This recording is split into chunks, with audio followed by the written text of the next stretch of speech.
queridos, bom dia, graça e paz. Que privilégio poder contar com a sua presença nessa manhã para alguns, na tarde para outros. E independente do horário que você veja, essa palavra ela é poderosa para atuar, para efetuar aquilo que Deus diz. Até porque a Bíblia diz que Deus é aquele que vela sobre a sua palavra para que essa palavra se cumpra. Existem imagens que são formadas sobre essa declaração e uma delas, existe uma tradução da Bíblia que diz que Deus ele se coloca como vigia, ele monta uma espécie de guarda sobre a sua palavra, para que a sua palavra cumpra aquilo que ela aquilo para que ela foi enviada da parte de Deus. Então, eu acredito que você vai estar recebendo vida, saúde para o seu corpo nessa manhã e nós queremos ser gratos mesmo. Pessoas têm nos acompanhado durante todas essas semanas. E eu quero que você entenda, querido, é muito importante que constantemente um crente cheque as suas crenças em Deus, para que a gente possa receber tudo aquilo que a palavra promete para nós, como estilo de vida, como o que Deus deseja operar na nossa vida hoje. Existe uma cooperação que Deus espera encontrar em cada pessoa, para que ele possa manifestar a sua bondade, para que ele possa, de alguma forma, manifestar o seu bom desejo, né? Que foi manifesto em Cristo Jesus. Então, quero te encorajar mesmo a expor o seu coração durante essa semana. Se você desejar recorrer a outras semanas, nós temos um bom ensino que já foi gravado até agora, mas que você escute esses áudios e você comece a comparar com a imagem que você tem a respeito de Deus, a respeito da palavra e a respeito de você mesmo. Porque quando a gente alinha a nossa mente, a nossa forma de pensar com a forma de Deus, expressa por meio da palavra, a gente está colocando a nossa vida em uma rota na qual as bênçãos de Deus vão se manifestar, com certeza. Agora, Romanos, se você quiser conferir comigo, esse é um texto fundamental para que a gente possa entender a forma de Deus operar a sua vontade. Romanos no capítulo 12, no versículo 2, a Bíblia diz: "E não vos conformeis com este século, não tome a forma desse século, mas transformai-vos." Como eu posso me transformar? Como eu posso experimentar esse processo de... A palavra grega aqui é metamorfo, é você mudar mesmo de forma, de configuração. Eu acredito que essa é a ideia de Deus, que a gente pare de pensar como um dia nós pensamos, talvez pela forma que nós fomos ensinados pelos nossos pais, talvez por aquilo que nós mesmos entendemos durante o processo da nossa vida, mas Deus quer que você se conforme, que você tome a forma do que Ele diz. E Ele diz: "Transformai-vos pela renovação da vossa mente, para que experimenteis." Olha que coisa boa. Deus quer que você teste, que você prove mesmo, né? Glória a Deus. Da sua boa, agradável e perfeita vontade. Como eu vou provar da boa, agradável e perfeita vontade de Deus? É por acaso? É sem fazer nada? Esse texto é muito claro. Para provar dessa vontade, eu preciso me conformar. Olha que coisa boa. Eu preciso eu preciso deixar que essa palavra crie em mim uma forma pela qual eu vou experimentar qual a boa, perfeita, a boa, agradável e perfeita vontade de Deus. No automático, sem cuidar dos princípios de Deus e sem transformar a minha mente, por acaso eu vou experimentar qual seja a boa, agradável e perfeita vontade de Deus? A resposta é não. Se você não fizer nada, você vai ser levado em um curso de vida alheio à vontade de Deus para a sua vida. E isso envolve todas as áreas da nossa vida, inclusive na área de saúde divina. Se você não fizer nada, se você não transformar sua mente para pensar de acordo com a palavra, não adianta esperar que Deus faça alguma coisa apenas por causa da sua bondade ou de tudo aquilo que Ele por causa do seu caráter. Que bênção, que Deus é misericordioso e socorre pessoas. Ele ajuda pessoas na falta de entendimento muitas vezes. Deus não leva em consideração mesmo os tempos de ignorância, né? E de alguma forma manifesta bênção. Mas qual é a vontade de Deus? É que você experimente por completo a boa, agradável e perfeita vontade de Deus. Como eu vou fazer isso? Fazendo uma coisa que você já está fazendo nessa manhã, se expondo ao ensinamento da palavra de Deus. Por quê? A palavra de Deus é um remédio infalível. A palavra de Deus, ela nem é apenas remédio. A Bíblia diz que ela é vida e saúde.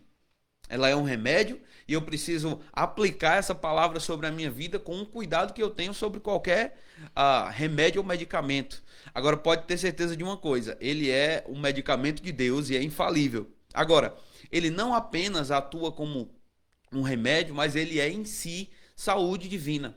Tem um texto que é muito forte para nós do Centro de Cura, é uma base mesmo para tudo aquilo que a gente ensina e está lá em Provérbios no capítulo 4. Provérbios no capítulo 4, no versículo 20, ele diz assim: Filho meu, atenta para as minhas palavras e aos meus ensinamentos inclina os ouvidos.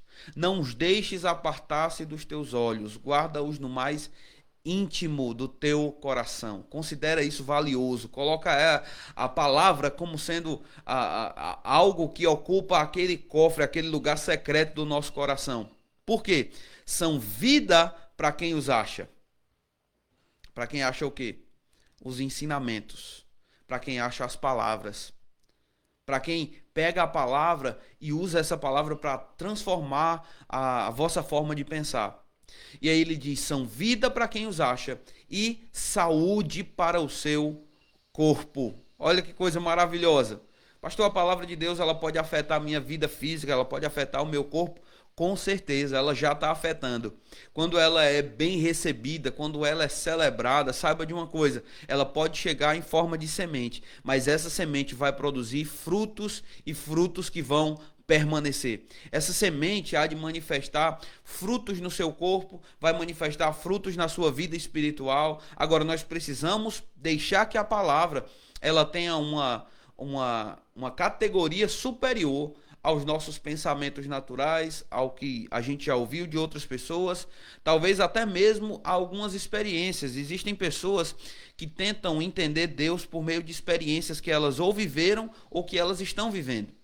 E eu sei, irmãos, que em momentos onde nós estamos sofrendo, nós somos suscetíveis mesmo a pensamentos, a sugestões. A gente vai ver que o diabo ele trabalha mesmo com base em sugestões, talvez em situações que estão acontecendo, talvez em coisas que você já viveu. Mas eu quero te lembrar para que a gente coloque um padrão, um parâmetro aqui, até para que a gente possa estabelecer os próximos ensinos.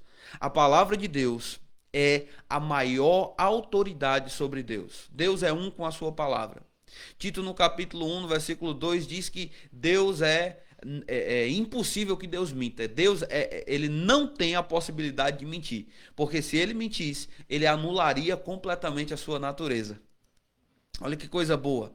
Como é bom confiar em alguém que não mente. Deus não mente sobre você, Deus não mente sobre a sua palavra. Você pode aceitar a palavra como autoridade. Se a palavra diz que Deus é bom, meu irmão, Deus é bom. Se a palavra diz que Deus é saúde, ele se manifesta como aquele que cura, ele se manifesta como aquele que cura. Ah, pastor, mas eu passei por essa e aquela experiência. O que eu devo fazer? Eu devo analisar a minha experiência à luz da palavra de Deus, porque ela vai trazer luz até sobre os lugares mais escuros da nossa vida, de coisas que talvez a gente não entenda. Ah, pastor, mas eu estou passando por um sofrimento, uma dificuldade que se levantou. A gente vai falar de forma rápida aqui nessa manhã e eu creio que você vai entender. Eu oro para que espírito de sabedoria e de revelação chegue para o teu coração, para que você compreenda o que a palavra fala a respeito de Deus e a respeito da natureza curadora mesmo, do amor de Deus que é manifesto na sua palavra por meio de Jesus Cristo. Mas eu quero que você saiba de algo, meu irmão. Situações, elas vão se levantar contra nós nesse mundo. Nós estamos em um mundo caído mesmo. A Bíblia não promete que situações difíceis não vão se levantar contra você. Existem mesmo tempestades nessa vida que a gente precisa vencer. Agora, Deus nos deu um mecanismo pelo qual nós podemos nos blindar. Nós podemos montar essa palavra como um escudo, a Bíblia diz. Esse escudo da fé nos ajuda a não deixar que o ataque que vem contra nós possa nos atingir. Amém? Você tem o escudo da fé. O que é o escudo da fé, pastor? É o escudo que é montado por causa desse conhecimento do que a palavra de Deus ensina. Eu pego a palavra de Deus e eu uso essa palavra como um escudo e o diabo não vai poder me atingir. Ah, pastor, eu estou passando ainda por situações difíceis. Meu irmão, existe uma graça que te assiste para passar essas situações. Não estou prometendo que não vai acontecer, mas eu estou te garantindo uma coisa. Deus disse para Paulo: Paulo, a minha graça te basta. Oh, glória a Deus. E o meu poder, ele vai ser aperfeiçoado nas áreas onde você não pode produzir resultado sozinho. Então deixe a palavra de Deus ocupar um bom espaço no seu coração, porque ela é vida e ela é saúde. Salmo 107, 20 diz que Deus enviou-lhes a sua palavra e os sarou e os livrou do que lhes era mortal. Glória a Deus! A palavra de Deus pode salvar e livrar uma pessoa de qualquer coisa, de qualquer pessoa, de qualquer circunstância que te seja mortal. Quer seja uma doença, quer seja uma enfermidade. Essa palavra tem poder para operar em você eficazmente. Amém? Tem um outro texto que eu quero finalizar com ele. 2 Pedro, no capítulo 1, no versículo 3. A Bíblia diz: visto como pelo seu divino poder nos têm sido doadas. Olha, que coisa maravilhosa. Todas as coisas que conduzem à vida e à piedade, pelo conhecimento completo daquele que nos chamou para a sua própria glória e virtude. Meu irmão, você deve se expor à palavra, porque Deus deseja que você tenha conhecimento completo. Ele não quer que você conheça fragmentos, ele quer que você entenda a plenitude por meio da palavra. E isso vai fazer o quê? Vai fazer com que você experimente todas as coisas que já foram doadas para você. Meu irmão, se Deus te deu a palavra dele, e a palavra é o poder para sarar, você não precisa ter dúvidas se Deus está interessado ou não de que você esteja bem. Ah, pastor, será que é a vontade de Deus me curar? Se não fosse, ele não ia deixar você ouvir a palavra, porque a palavra produz cura e restauração físicas. Deixa eu ler esse texto na Bíblia Viva. Presta atenção nessa passagem. Porque à medida que vocês o conhecerem melhor, ele lhes dará por intermédio do seu grande poder. Vamos lá, deixa eu começar de novo. Presta atenção nisso. 2 Pedro capítulo 1, versículo 3. Porque à medida que vocês o conhecerem melhor, ele lhes dará, por intermédio do seu grande poder, tudo quanto vocês necessitam para viver uma vida verdadeiramente boa. Ele até nos faz participantes da sua própria glória e virtude. Que coisa maravilhosa, irmãos. A palavra de Deus, ela tem autoridade, ela tem poder, ela é o instrumento que Deus vai usar para que cura seja manifesta no nosso corpo. O que a gente deve fazer? Nós precisamos receber, ouvir e compreender por meio da fé. Amém? E aí Jesus disse lá em João no capítulo 15, no versículo 7, se vocês permanecerem em mim e as minhas palavras permanecerem em vocês, vocês vão me pedir o que quiserdes e vos será feito. Glória a Deus! Porque é tão importante para a gente ouvir a palavra e entender a palavra. Porque, irmãos, é somente tendo a palavra habitando em nós que nós vamos estar qualificados para receber aquilo que Jesus disse. Pedireis o que quiserdes e vos será feito. Glória a Deus. Quer ter efetividade nas suas orações? Fique cheio da palavra de Deus. Entenda o que a palavra de Deus, de forma completa nas Escrituras, fala. Amém? Isso é uma ajuda tremenda. E aí eu preciso entender, uma vez que eu entendo que a palavra de Deus é poder, que a palavra de Deus pode executar cura, que a palavra de Deus é a maior autoridade sobre Deus, o que a Bíblia fala sobre Deus? Vários textos a gente poderia falar aqui, mas eu quero deixar claro para você que Deus é bom e ele tem interesse em manifestar a cura. Lá em Deuteronômio, no capítulo 7, no versículo 15, existem algumas palavras que foram ditas ao povo de Israel, se eles ouvissem e obedecessem aquelas instruções. Ele disse, olha, ele te amará e te abençoará. Deuteronômio 7,13. Ele te amará e te abençoará e te fará multiplicar. Também abençoará os teus filhos e o fruto da tua terra e do teu cereal e o teu vinho e o teu azeite e as crias das tuas vacas e das tuas ovelhas na terra que sob juramento a teus pais prometeu dar-te. Bendito serás mais do que todos os povos. Não haverá entre ti nem homem nem mulher estéril, nem entre os teus animais. E presta atenção nisso. O Senhor afastará de ti toda a enfermidade. Glória a Deus. Ele disse: o Senhor te amará. Desculpa. E o Senhor te abençoará. Glória a Deus. O Senhor te ama e o Senhor te abençoou. E a gente vai falar onde essa bênção ela está manifesta. Mas ele te ama, ele te abençoa e depois ele disse que afastaria de ti toda enfermidade. Lamentações no capítulo 3, no versículo 22, diz que as misericórdias do Senhor são a causa de nós não sermos consumidos. Salmo 34, eu estou citando alguns textos para provar para você que Deus é bom, amém? Ele diz no Salmo 34, no versículo 8, ó, provai e vede que o Senhor é bom, bem-aventurado o homem que nele se refugia. Temei o Senhor, vós os seus santos, pois nada falta. Pediram para repetir o último versículo, foi Lamentações 3, versículos 22 e 23. Agora eu estou lendo Salmo 34, versículo 8. Vocês desculpa, às vezes não dá para ler todos os comentários aqui, porque a gente vai animado falando e pode acabar pulando uma coisa ou outra, mas a gente vai fazer o possível para ir acompanhando, tá bom? Provai e vede que o Senhor é bom e bem-aventurado o homem que nele se refugia. O primeiro texto que eu li foi Provérbios 4:20. Agora, a última sequência foi Deuteronômio 7, versículo 13 ao 15, Lamentações 3:22 e agora o Salmo 34, 9 e 10. Perdão, 8 a 10. E aí, finalizando aqui o Salmo 34, ele diz: os leõezinhos sofrem falta, sofrem necessidade e passam fome. Porém, aos que buscam o Senhor, bem nenhum lhes faltará. Irmãos, isso é uma promessa para você? O pastor Bud às vezes dizia sobre isso. Irmãos, como vamos interpretar esse versículo? Exatamente como ele está escrito. Aqueles que buscam o Senhor, bem nenhum lhes faltará. O pastor Bud costumava brincar, parece que a gente precisa de um teólogo para conseguir confundir, né?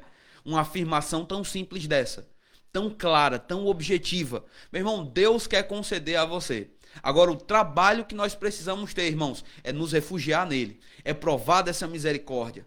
A gente precisa seguir alguns pontos aqui para que você entenda bem o assunto de hoje pela manhã, mas eu posso citar de uma forma até um pouco mais rápida para você alguns textos aqui.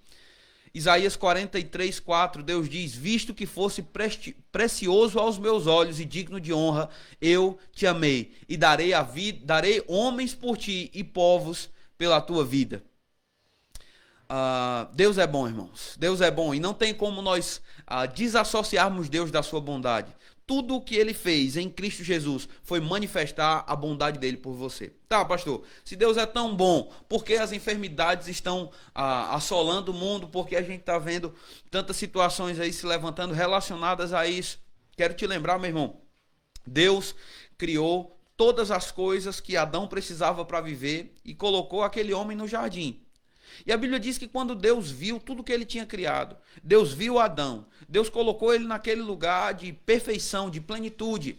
Deus olhou e viu que tudo aquilo era muito bom. Gênesis 1:31 diz que Deus olhou para a sua criação completa. Adão tinha tudo que precisava. E diz que a exclamação de Deus sobre a sua criação foi de que aquilo era muito bom. Não era apenas bom, mas era muito bom, estava perfeito. No entanto, Deus deu para o homem uma responsabilidade no capítulo 2. Ele disse: olha, toda árvore você vai poder comer do jardim. Tudo é seu. Mas tem uma árvore no meio do jardim que você não deve comer, a árvore do conhecimento do bem e do mal. Porque no dia que dela comerdes, certamente morrerás. Deus colocou Adão como um senhor sobre a terra. Ele deu para o homem a responsabilidade de cuidar e de proteger o jardim. Ele disse para aquele homem: olha, você vai nomear os animais e você vai exercer autoridade sobre a terra, você vai proteger a terra. No entanto, quando Adão decidiu pecar, irmãos, e ele saiu daquela condição de autoridade que Deus tinha estabelecido a ele, a Eva cedeu a informação daquela serpente e diz que Satanás, usando aquela serpente, falou para ele algumas meias verdades, tentou misturar a palavra de Deus para trazer confusão. Infelizmente, é a arma que ou felizmente é a arma que o diabo usa até hoje, então a gente já pode saber o que ele vai fazer. Ele vai tentar distorcer as escrituras, ele vai tentar trazer um ensino errado a respeito do que Deus disse. E infelizmente, Adão e Eva não estavam tão firmes e tão conscientes do que Deus tinha dito, porque se estivessem, provavelmente teriam rejeitado aquela serpente do jeito que Jesus rejeitou a má interpretação de Satanás das Escrituras lá em Mateus, no capítulo 4. No entanto, a gente sabe que eles cederam para aquilo. E quando eles pecaram, Romanos 5,12 diz que a morte passou a todos os homens, porque assim como por um só homem entrou o pecado no mundo e pelo pecado a morte, assim também a morte passou a todos os homens, porque todos os homens pecaram. Romanos 6,23 diz que o salário do pecado é a morte, mas o dom gratuito de Deus é vida eterna em Cristo Jesus, nosso Senhor. Então, a gente poderia falar muito sobre a criação e a gente teria que pegar um tempo enorme para fazer isso. Mas o que eu quero frisar para você, Deus deu para o homem tudo que ele precisava. Deus não criou enfermidade. Não houve o dia que Deus criou o câncer, aqueles problemas de bactérias malignas que pudessem destruir o homem. Não houve um dia para a criação dessas coisas, mas estas coisas entraram no mundo depois do pecado. É tão prova disso, irmãos, que vai chegar um tempo que não vai existir mais doenças e enfermidades. Lá em Apocalipse, no capítulo 21, 22, a gente vê a restauração de todas as coisas. Gênesis 1 começa com Deus dando autoridade para o homem, e o homem desfrutando da sua presença. Apocalipse 21 e 22, no fechamento de todas as coisas, vai acontecer exatamente a mesma coisa. Deus vai criar, vai dar para o homem autoridade e condição para que o homem possa comungar da sua vida e da sua natureza. Não era a vontade de Deus que enfermidades estivessem no mundo, mas por causa da desobediência de Adão, uma porta foi aberta. A autoridade foi perdida. É tanto que quando Satanás vai tentar Jesus, lá em Lucas, no capítulo 4, o diabo diz para ele: olha, Jesus, se você prostrado me adorares, eu vou te dar toda a autoridade e a glória destes reinos, porque ela me foi entregue. Que coisa estranha. Se isso fosse uma mentira, Jesus tinha dito: Satanás, você é mentiroso. Mas Jesus não corrigiu a mentira do diabo naquele momento. Jesus resistiu à tentação. Por quê? De fato, a autoridade foi entregue a Satanás. E ele disse, né? E eu a dou a quem quiser. Então existe um Deus desse século, existem situações que se levantam contra o homem, mas graças a Deus, irmãos, que a natureza de Deus não foi mudada. O planejamento de Deus sobre o homem não foi alterado. Ele continuou amando o homem que ele criou. E é tanto que ele enviou, irmãos, a resposta para todas as doenças e enfermidades. Eu sei que a gente poderia falar sobre Jesus de Gênesis até Apocalipse, porque ele está em toda parte nas Escrituras. Ele é a manifestação da misericórdia, da bondade de Deus pelo homem. No Antigo Testamento nós vemos, talvez você diga: ah, pastor, então só apareceu cura em Cristo Jesus, por meio de Cristo Jesus? Exatamente, Jesus é o caminho, Jesus é a verdade, Jesus é a vida, Jesus é a palavra, Jesus é a operação de Deus, Jesus é a manifestação de Deus. Agora, mesmo antes de Jesus vir à terra, somente na sombra daquilo que viria, muitas pessoas já foram curadas. Aquela palavra que foi dita lá em Êxodo, que trouxe saúde para o povo de Israel, já fazia uma referência, era um tipo de Jesus. Jesus está no Antigo Testamento, né, manifestando essa misericórdia. É tanto que Deus, ele era chamado de Jeová Rafá, aquele que sarava, aquele que curava, aquele que restaurava o seu povo.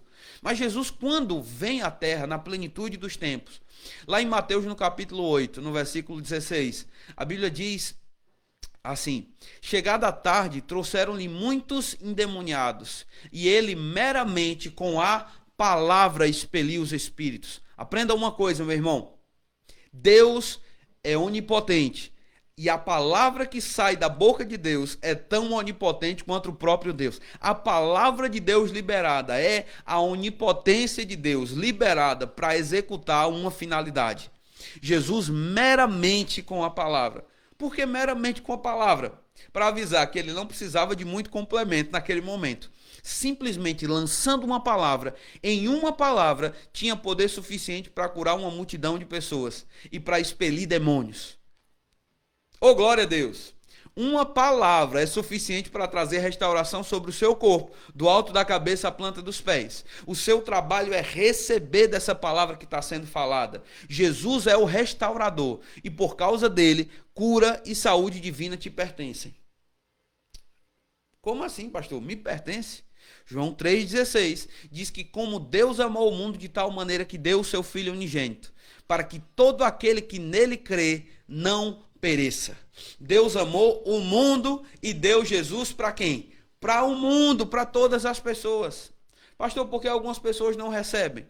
Porque, infelizmente, nem todas as pessoas creem em Jesus, creem na palavra, guardam a palavra, perseveram na palavra, praticam a palavra. Se você receber a palavra, crer na palavra, confessar a palavra, meditar na palavra, esse poder curador de Deus vai tocar você agora mesmo na sua casa. Toca você a qualquer momento do dia que você tenha necessidade. Jesus está disponível hoje, irmãos, por meio da sua palavra. Amém? Atos 10:38 diz que Deus ungiu Jesus de Nazaré com o Espírito Santo e com poder, o qual andou por toda parte, fazendo o bem e curando a todos os oprimidos do diabo. Sabe, irmãos, que não existe opressão que não possa ser vencida por meio da palavra, por meio da manifestação de Jesus. Jesus foi àquela cruz, irmãos, e ele levou as nossas dores e as nossas enfermidades. Amanhã você vai ouvir um pouco mais sobre isso. Você vai ouvir provavelmente textos como Isaías 53, que garantem, irmãos, que o peso que estava sobre nós, do pecado e da doença, foram pagos em Cristo Jesus. É por isso que quando ele veio sobre essa terra, ele também trazia restauração física e perdão sobre a vida de pessoas. Lá em Marcos, no capítulo 2, tem um exemplo muito claro disso. Quando Jesus vai ministrar e a casa estava cheia, e a Bíblia diz que um paralítico desceu do teto, deitado sobre uma maca. E quando aquele povo viu aquela cena, eles ficaram esperando para ver se o que Jesus iria fazer. E Jesus disse para aquele homem: meu filho, perdoados estão os teus pecados. Glória a Deus! Irmãos, em Jesus existe perdão. Não é só um pecado coberto, encoberto. É um pecado perdoado. Sabe que o que nos afasta da presença de Deus é o pecado ou a consciência de pecado? Tem pessoas que até creem em Jesus, recebem a obra de Cristo Jesus, mas permanecem com a consciência de pecado e aquilo afasta elas de Deus. É como se elas pensassem: não, eu nunca vou ser digno. Irmãos, o pecado é errado, nós não devemos cometê-lo, nós não devemos ter prazer, e se nós nascemos de novo, não vamos ter mesmo prazer no pecado. Mas saiba de uma coisa: Jesus é aquele que te perdoa. Você precisa aceitar o perdão de Jesus e deixar que esse perdão te encoraje a estar na presença de Deus em fé, sabendo que Ele é poderoso para te salvar e para te livrar, sabendo que Ele é poderoso para não te lançar fora, mas para manifestar em você a sua bondade. Então, independente do que as pessoas queriam ouvir naquele momento, Jesus disse: meu filho, perdoados estão os teus pecados. E os fariseus acharam ruim, dizendo: quem é esse que perdoa pecados? E aí Jesus disse para eles: para que vocês saibam que o Filho do Homem tem autoridade tanto para curar doenças como para perdoar pecados, eu digo: meu filho, levante, tome o seu leito e ande. O poder para perdão e para cura estão disponíveis em Cristo Jesus. Deus te amou e por isso Ele enviou Jesus como a resposta que você precisava ao sofrimento. Pastor, é a vontade de Deus me curar? Lembra disso. Deus enviou Jesus para você? Se Deus enviou Jesus para você, você pode ter certeza, meu irmão, Ele está disponível para trazer saúde sobre você. Ele é o Pai das misericórdias. Amém? Marcos, no capítulo 1, versículo 40, fala daquele homem leproso que chegou perto de Jesus e disse: Senhor, se o Senhor queres, podes me purificar. Jesus respondeu para aquele homem assim como responde para você hoje, nessa manhã, nessa tarde ou noite. Ele diz: eu quero, fica limpo. Glória a Deus. O que impede um crente ou uma pessoa que está ouvindo a palavra de Deus de receber cura? Irmão, diante de Deus, ele quebrou todos os empecilhos. Agora nós precisamos acolher Jesus. Nós precisamos receber a palavra.